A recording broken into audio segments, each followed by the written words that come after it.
الحمد لله رب العالمين والعاقبة للمتقين والصلاة والسلام على سيد المرسلين وخاتم النبيين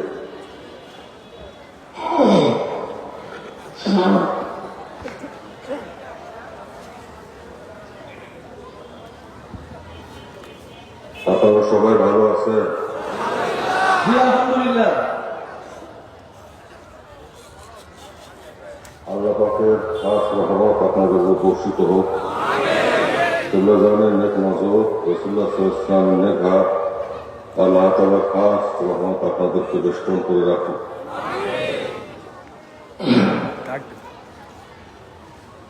প্রিয় ভাই বোনেরা, আসসালামু আলাইকুম ওয়া রাহমাতুল্লাহি ওয়া বারাকাতুহু।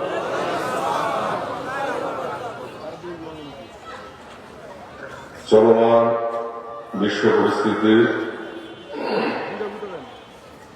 বিশ্ব মুসলিম উম্মাহর বর্তমান অবস্থা, আঞ্চলিক পরিস্থিতি, উপমহাদেশ পরিস্থিতি এবং বাংলাদেশের আভ্যন্তরীণ পরিস্থিতি সম্পর্কে আপনারা সকলেই সম্যক অবগত আছেন।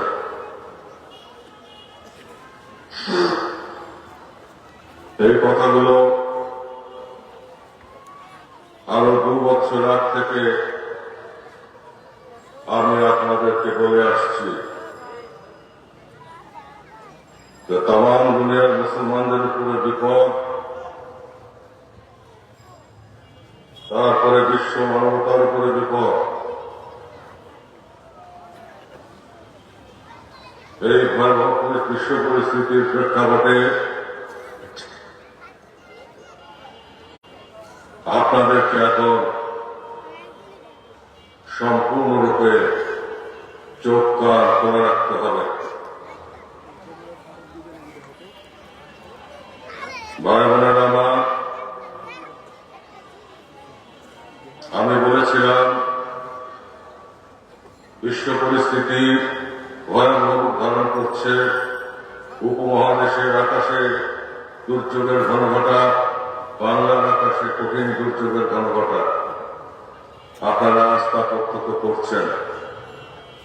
আরো ভয়াবহ পরিস্থিতির দিকে আমরা এগিয়ে চলেছি। আমাদের স্বাধীনতা এবং সার্বভৌমত্ব, আমাদের রাষ্ট্রীয় অখণ্ডতা এবং আমাদের জাতিসত্তাকে সম্পূর্ণরূপে বিনাশ করে দেওয়ার জন্য আমাদের ধর্মবোধ,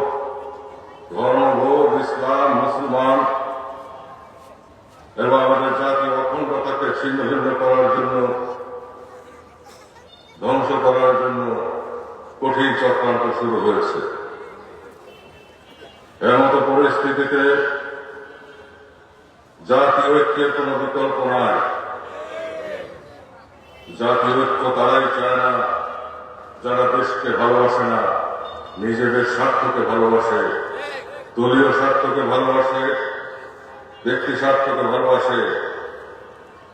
তারা জাতির স্বাধীনতার প্রশ্নে, রাষ্ট্রীয় অখণ্ডতার প্রশ্নে, পবিত্র ধর্ম ইসলাম প্রশ্নে, মুসলমানদের স্বার্থের প্রশ্নে তারাই আপোষ করে থাকে। আল্লাহর কোরআন এবং রাসূলের সুন্নাহ নিয়ে তারাই আপোষ করে থাকে। অথচ আমরা সেই দিনের সেই নবীর উম্মত যিনি বলেছিলেন আবু জাহেল আর আবু লাহাবকে আমার এক হাতে চন্দ্র আর এক হাতে সূর্য এনে দিল, আমি যে মহাসত্যের সন্ধান পেয়েছি তার থেকে এক চুল পরিমাণ আমরা বিচ্যুত হব না। আমার কেন্দ্রবান ছিলেন বিশ্বজয়ী পূর্ণ চরিত্রের চরিত্রবান এবং তিনি সত্যের ব্যাপারে, শান্তির ব্যাপারে, অধিকারের ব্যাপারে, সাম্যের ব্যাপারে, ঐক্যের ব্যাপারে এবং মুসলিম স্বার্থের ব্যাপারে, ইসলামের ব্যাপারে তিনি ছিলেন আপোষহীন। রাষ্ট্রীয় অখণ্ডতার ব্যাপারে তিনি ছিলেন আপোষহীন। তিনি একদিকে জগৎ পরিচালনা করেছেন আল্লাহর হাবিবের অনুসরণে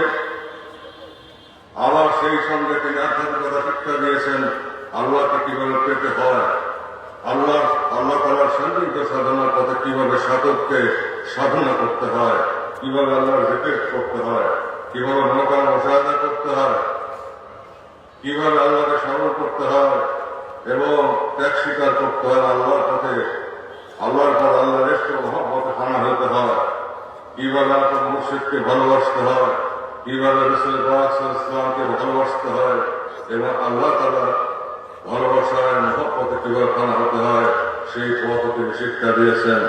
হুজুরি কালবের মারিফত তিনি শিক্ষা দিয়েছেন এবং নামাজের হুজুরি তিনি শিক্ষা দিয়েছেন। নামাজের মধ্যে আল্লাহর দিদার কি করে লাভ করতে হয় তিনি শিক্ষা দিয়েছেন।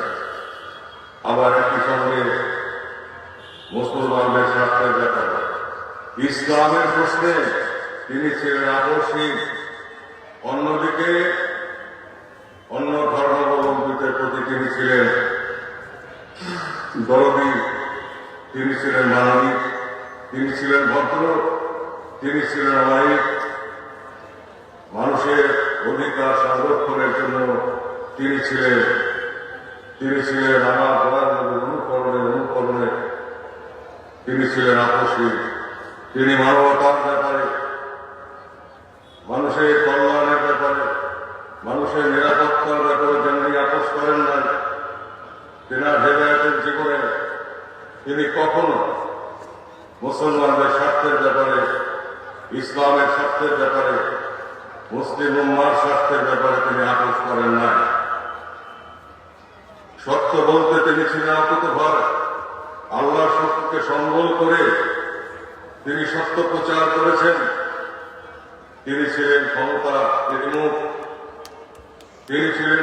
বিমুখ, ক্ষমতা তার কদমে গিয়ে পড়ে থেকেছে, কিন্তু তিনি ক্ষমতার ভক্ষেপ করেন নাই। তিনি রাসূল পাক সাল্লাল্লাহু আলাইহি ওয়াসাল্লামের সত্য তরিকার আদর্শকে সম্মত করেছেন এবং আমাদেরকে সেই শিক্ষা দিয়েছেন।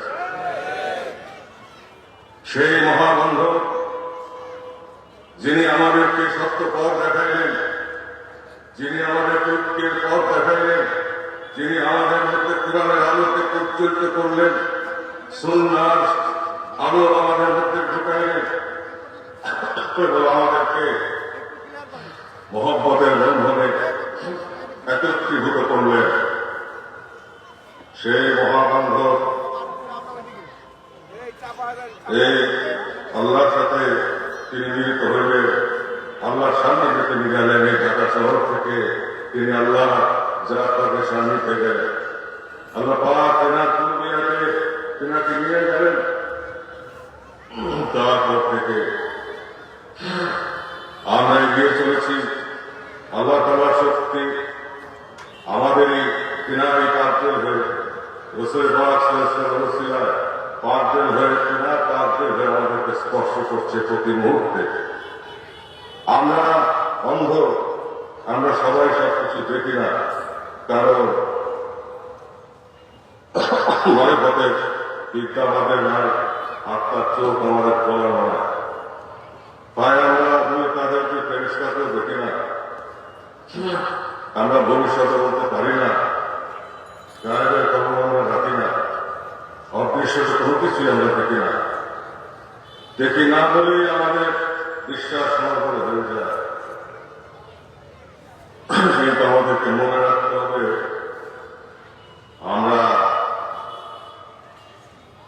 আমরা বায়ুসমুদ্রের ভিতরে বসবাস করি।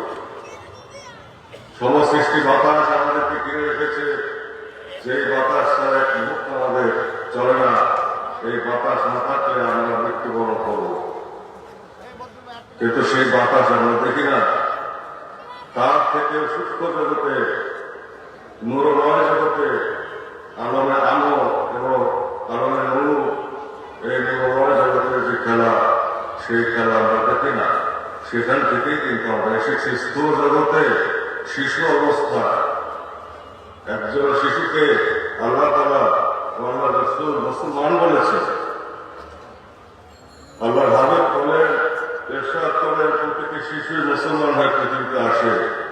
সে যার ঘরে আসুক, মুসলমানের ঘরে আসুক, ইহুদির ঘরে আসুক, খ্রিস্টানের ঘরে আসুক, হিন্দুর ঘরে আসুক, বৌদ্ধের ঘরে আসুক, যার ঘরে আসুক, একজন মুসলমান, একজন শিশু মুসলমান হয়ে আসে। অর্থাৎ শিশুর চরিত্র হচ্ছে ইসলামের ফিতরা, অর্থাৎ ইসলামের গুণাগুণ, আল্লাহ প্রদত্ত পবিত্র গুণাগুণ। আমাদেরকে সেই শিশু হয়ে পবিত্র হয়ে তারপরে স্থূল জগৎ থেকে জগৎ আল্লাহর কাছে যেতে হবে, রূহ এবং নাচ সহ আল্লাহর দরবারে হাজির হতে হবে। তাই সময় থাকতে হুঁশিয়ার হতে হবে। জগতের সকল কল্যাণকর কাজ মুসলিম হিসাবে, মুমিন হিসাবে, মুরিদ হিসাবে, জাকির হিসাবে আমাদের জগতের সকল কল্যাণকর কাজ আমাদেরকে সাধন করতে হবে ইসলামের পথে, কেবলানের শিক্ষার পথে, রসুলের তরিকার পথে। একই সঙ্গে আত্মশুদ্ধি অর্জনের প্রয়াস আমাদের কর্তব্য রাখতে হবে। মানার উপর নকশাহু, কথাটার উপর নকশাহু, নিজের নকশকে চিনো, রবকে চিনবা। তা এই পথ সাধনার পর এই দুটি পথ সমান্তরাল ভাবে এগিয়ে চলেছে আমাদের জীবন পথে। আমাদের দেহ বাড়িতে চলেছে সেই পথের উপর দিয়ে, আমরা সেই পথে আমরা যেন সফল হতে পারি। আর বর্তমান যে ভয়াবহ পরিস্থিতি বিরাজ করছে, মানব জাতি ধ্বংসের মুখে, যে কোনো সময় বিশ্বযুদ্ধ হতে পারে, যে কোনো সময় দুনিয়াতে কঠিন দুর্ভিক্ষ আসতে পারে, বাংলাদেশও বিপদের মুখে পড়তে পারে। ষড়যন্ত্র হচ্ছে, চক্রান্ত হচ্ছে, কারণ মানুষ শয়তানের শয়তানে মানুষ শয়তান হয়ে যায়। তখন করে মানুষ শয়তান বলা হয়। মানুষ শয়তানের সংখ্যা বৃদ্ধি পেয়েছে। মুখে এক কথা, ভিতরে অন্য কথা, সততা, প্রতারণা, মিথ্যাচার, অন্যায়, জুলুম এবং প্রভাভীতির অভাব, রসুল প্রেমের অভাব, নবী প্রেমের অভাব, মুর্শিদে কামেলের সান্নিধ্যের অভাব আমাদেরকে ধ্বংসের পথে নিয়ে গেছে। তাই এই কঠিন সময়ে আমরা বাংলার মুসলমান যারা আছি আমাদের ঐক্যবদ্ধ হতে হবে। আমি যতবার বলেছি, আমি বলেছি আমাদের সক্রিয়তা, আমাদের তাহজিব তমদ্দুন ঠিক রেখে, আমাদের ধর্মকে ঠিক রেখে, আমাদের আমল এবং আকীদাকে ঠিক রেখে, আমাদের আখলাককে ঠিক রেখে, তারপর অন্য ধর্মাবলম্বীদের প্রতি ইসলাম সম্মত এবং প্রদত্ত বিধান অনুযায়ী আমাদের আচরণ করতে হবে, মানবিক আচরণ করতে হবে। কিন্তু তার মানে ইসলামকে বিসর্জন দিয়ে নয়, মুসলমানকে বিসর্জন দিয়ে নয়, ইসলামের স্বার্থ, মুসলিম স্বার্থ বা জাতীয় স্বার্থ বিসর্জন দিয়ে নয়। সামনে যে সময় আসছে, সেই ভয়াবহ সময়ের দেশকে বাঁচানোর জন্য সেই অঙ্গীকার এবং প্রত্যয় এদেশের সমস্ত মুসলিম ভাই বোনদেরকে একতাবদ্ধ করার নিয়তে, সেই সঙ্গে অন্য নিরীহ ধর্মাবলম্বী যারা আছে ইসলামের বিধান, শরীয়তের বিধান অনুযায়ী তাদেরকেও সাথে রেখে আমাদেরকে জাতীয় ঐক্য গঠন করতে হবে। আর জাতীয় ঐক্য তারাই গঠন করতে হয়, সেই গঠন করতে পারবে, তারাই গঠন করতে পারবে, সেই দলই গঠন করতে পারবে এবং সেই গোষ্ঠী গঠন করতে পারবে যাদের কোনো জাগতিক স্বার্থ নাই, যাদের কোনো রাজনৈতিক স্বার্থ নাই, ক্ষমতার লোক যাদের নাই, অর্থ লোক যাদের নাই, আপন মুর্শিদের প্রেম, রসুলের প্রেমে যাদের একমাত্র অবলম্বন এবং ইলাহিকে প্রজ্বলিত হওয়া, ইহকাল পরকালের প্রাপ্তির জন্য যারা নিবেদিত প্রাণ, সৃষ্টি প্রেমে, স্রষ্টার প্রেমে যারা সর্বদা অকুতভয় একতাবদ্ধ হয়ে কাজ করে, তারাই কেবলমাত্র জাতীয় ঐক্য তৈরি করতে পারবে। স্বার্থান্বেষী মহল যারা দেশকে এতদিন পরিচালনা করেছে, তাদের দ্বারা জাতীয় ঐক্য হতে পারে না। তাই আমার প্রান্তীয় ভাইয়েরা, বাংলার আকাশে দুর্যোগের ঘনঘটা, ভারতবর্ষ জুড়ে দুর্যোগের ঘনঘটা, যে কোনো সময় পূর্বাঞ্চলে যুদ্ধ বেজে যেতে পারে। এমতো পরিস্থিতিতে আমাদের স্বাধীনতা সার্বভৌমত্ব রক্ষার জন্য এদেশের ৯৯% মুসলমান ভাই বোনদেরকে একতাবদ্ধ থাকতে হবে। সেই একতার আহ্বান নিয়ে বিশ্ব ইসলাম বিশ্ব অলির পাক মহব্বতে তেনার পাক হুজুরের শ্রদ্ধা করার জন্য ইবাদত বন্দেগী তসবিহ তাহলিল আল্লাহ তাআলার পাওয়ার পথে মুশাহাদা জিকির নামাজ এবং সমস্ত প্রকার কোরআন তিলাওয়াত কালামে পাক ওয়াজ নসিহত সমস্ত কিছু অনুষ্ঠিত হবে 4, 3, 8, 9, 10 এবং 11 ফেব্রুয়ারি বিশ্ব জাতীয় নবীর বার্ষিকীতে। আমি আপনাদেরকে এবং আপনাদের মাধ্যমে দেশবাসীকে এই কঠিন সময় একদিকে আধ্যাত্মিক সাধনা, একদিকে পুরাতাত্ত্বিক তথ্য হাসিল করা, আল্লাহকে পাওয়ার সাধনা,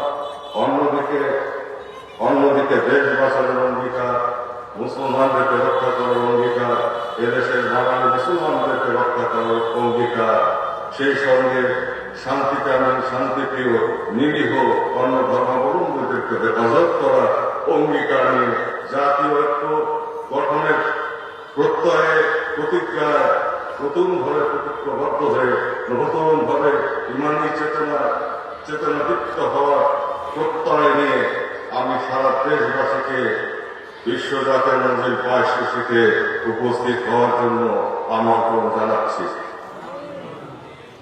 একটি কথা সুস্পষ্ট হয়ে বলে দেই, ইসলাম মুসলমানদের স্বার্থ, ইসলামের স্বার্থ এবং রাষ্ট্রের স্বার্থে, মুসলিম উম্মার স্বার্থে কারোর সাথে কোনো আপোষ করা হবে না।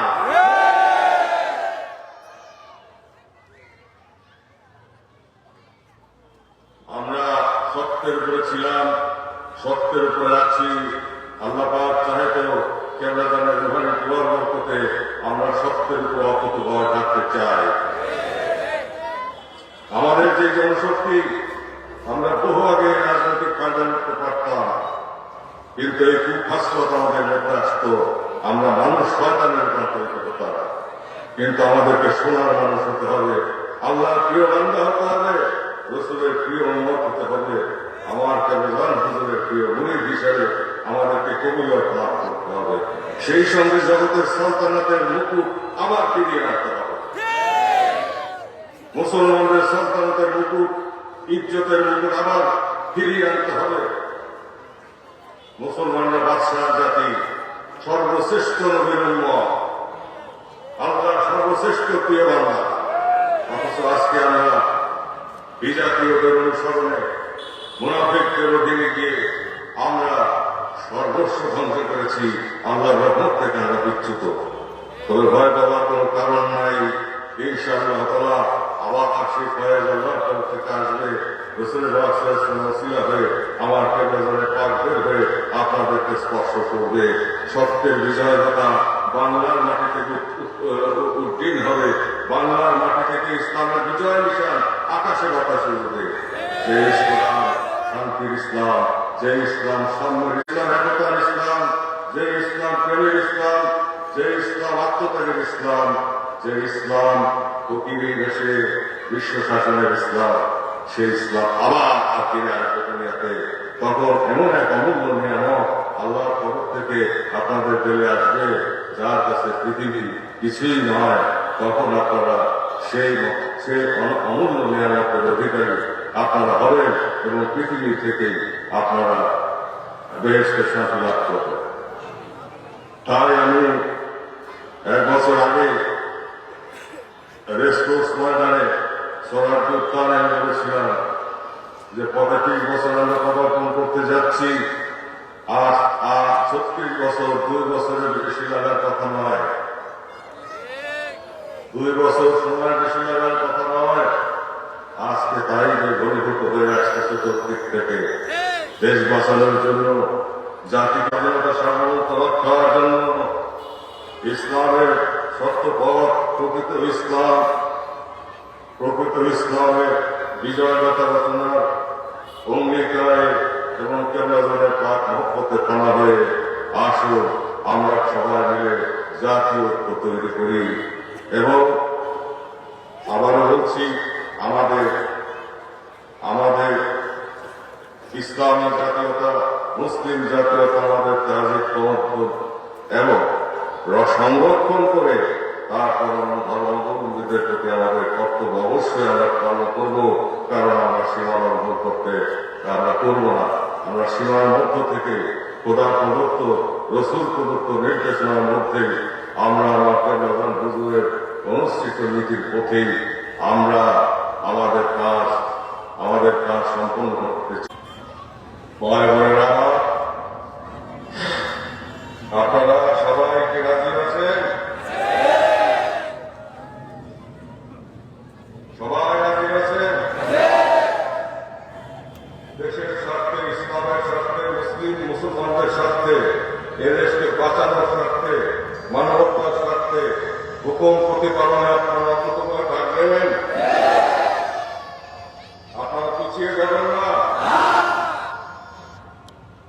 আল্লাহ পাকে আবার হুজুরের নেক নজর, আল্লাহ তাআলা রসুলের নেহা, আল্লাহ পাকে অমল আপনাদেরকে বর্ষিত হোক। আমিন আমিন সুম্মা আমিন। ওয়াখির দাওয়ানা আলহামদুলিল্লাহি রাব্বিল আলামিন। আসসালামু আলাইকুম ওয়া রাহমাতুল্লাহি ওয়া বারাকাতুহু।